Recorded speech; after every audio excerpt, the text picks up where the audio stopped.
Hello, you are on the World Summary channel. Today we will talk about Paul von Hindenburg. Leave a thumbs up if you like and subscribe for more videos. Paul von Hindenburg was in action in 1866 and 1870 to 1871. Hindenburg is often despised by critics for lacking intelligence and imagination, but his career established him as a man of strength and integrity who at the same time understood the difference between honor and intransigence. He spent most of his active service with the troops, alternating command and staff appointments. Although considered a possible candidate for Prussian Chief of Staff and Minister of War, Hindenburg's talents were not enough to overcome his own well-founded opinion that he lacked the skills of the politician and courtier necessary for success in the United States. High Echelons of Peace, by Guilherme II. Hindenburg retired in 1911 as a corps commander. He was then 64 years old. His career took an unexpected turn 3 years later when Erich Ludendorff was appointed Chief of Staff of the Eighth Army, reeling from defeat at the hands of the Russians. Ludendorff was arrogant, touchy, and humorless. A man with more admirers than friends, someone calm and steady would be needed to balance his mercurial temper. Hindenburg's imperturbability, good health, and imposing physical presence worked in his favor. On August 22, 1914, he was offered command of the Eighth Army. Institutionally, the German army desperately needed heroes after the collapse of the Schlieffen Plan.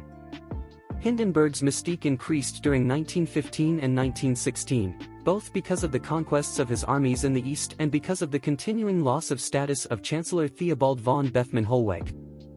Chief of Staff Erich von Falkenhayn, not least of the Kaiser himself. His appointment as Chief of the General Staff in August 1916 surprised few politicians and fewer soldiers. Hindenburg, once again working in tandem with Ludendorff, however, was well over his head as supreme commander of an all-out war effort in a state already stumbling from exhaustion. He has lent his name and prestige to a range of policies that range from inauspicious to disastrous. The Munitions Program, the Auxiliary Services Act, and the unrestricted submarine campaign strained Germany's resources and, in the latter case, added the United States to Germany's enemies. Hindenburg participated in the intrigues that led to Bethmann's resignation in July 1917 and ensured that the Chancellor's successors were no more than figureheads. He accepted the increasingly unrealistic war aims of the militarists and nationalists. The astute common sense that had been a hallmark of his earlier career gave way to a passivity that ironically replicated that of William II. Hindenburg only came back to life when Germany was on the brink of disaster. The great offensives of March 1918 so exhausted Germany's human and material resources that the army proved unable to stop Allied counterattacks. By October, the Second Reich was exhausted. Although he refused to resign with Ludendorff, Hindenburg accepted the convictions of Ludendorff's successor, General Wilhelm Groener, that the army no longer supported the Kaiser and the country needed immediate peace. Neither the abdication nor the armistice would have gone as smoothly as they were without Hindenburg's support.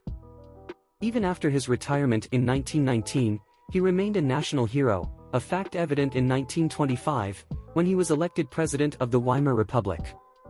Hindenburg initially performed his new duties loyally and not ineffectively. However, the Great Depression, the rise of National Socialism, and his own old age robbed Hindenburg in the 1930s of whatever effectiveness he still possessed.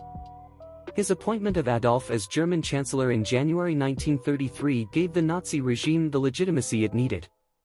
Thus he laid the foundations for the destruction of Germany, which Hindenburg loved in his own way and served in its best light.